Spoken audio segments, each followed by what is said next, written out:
Good afternoon, everyone, and welcome to week 4 of our journey through the book of Proverbs. Over the last 3 weeks, we've laid a strong foundation exploring Proverbs' literary structure and its profound theology centered on the fear of the Lord.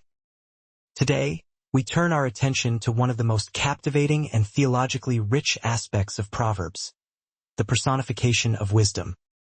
This is not merely a poetic device. It's a doorway into deep theological insight, bridging Old Testament wisdom, creation theology, and even the New Testament's portrayal of Christ. Let's explore. Lady Wisdom versus Lady Folly. Wisdom's role in creation and potential messianic connections. Pastoral and theological implications of personified wisdom. Proverbs 1-9 is unique because it's not just a list of sayings.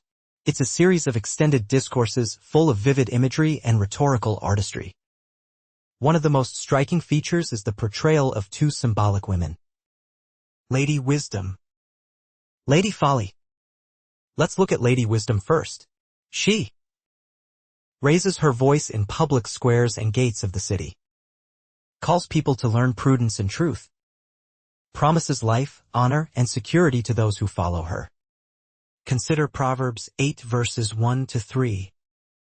Does not wisdom call? Does not understanding raise her voice? On the heights beside the way. At the crossroads she takes her stand. Lady Wisdom is pictured as a public teacher, inviting all to live rightly. But in sharp contrast stands Lady Folly in Proverbs 7 and 9. Seductive. Loud and impulsive. Offering stolen pleasures. Leading her followers into the depths of Sheol. Proverbs 9 juxtaposes the two. Wisdom has built her house. She calls from the highest places of the town. Whereas Lady Folly sits at the door of her house calling to those who pass by. These images dramatize the moral choice each person faces. Wisdom and folly are not abstract concepts, and they are portrayed as living figures competing for our loyalty. Wisdom's role in creation and potential messianic connections. Nowhere is personified wisdom more exalted than in Proverbs 8. In verses 22-31, wisdom speaks as a cosmic figure. The Lord possessed me at the beginning of his work, the first of his acts of old. Ages ago I was set up, at the first, before the beginning of the earth.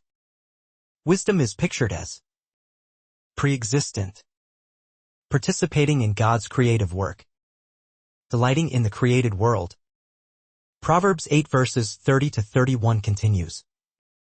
Then I was beside him like a master workman, and I was daily his delight, rejoicing before him always, rejoicing in his inhabited world, and delighting in the children of man.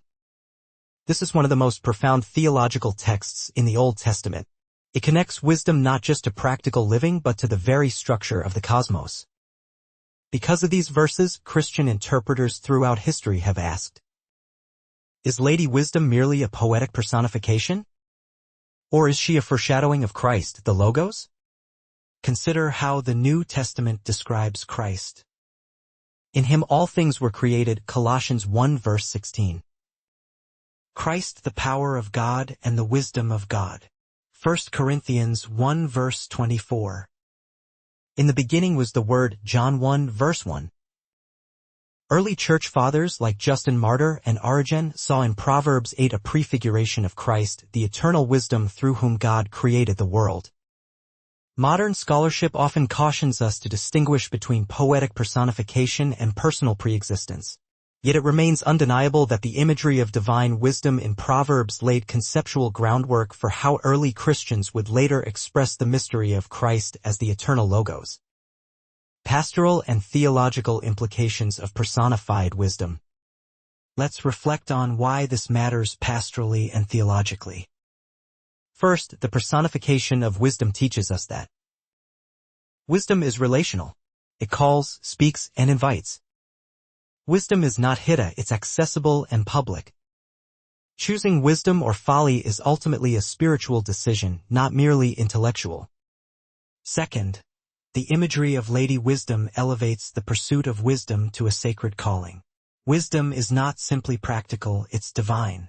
To seek wisdom is to seek intimacy with God's own mind and character.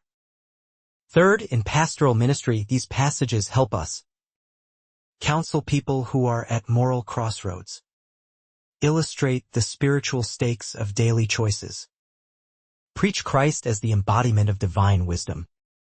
The contrast between Lady Wisdom and Lady Folly also vividly illustrates the reality of spiritual warfare. Wisdom leads to life. Folly leads to death. This is not abstract theology, it's the daily battle every believer faces. So in summary, Proverbs 1-9 presents Lady Wisdom and Lady Folly as vivid symbols of moral and spiritual choice.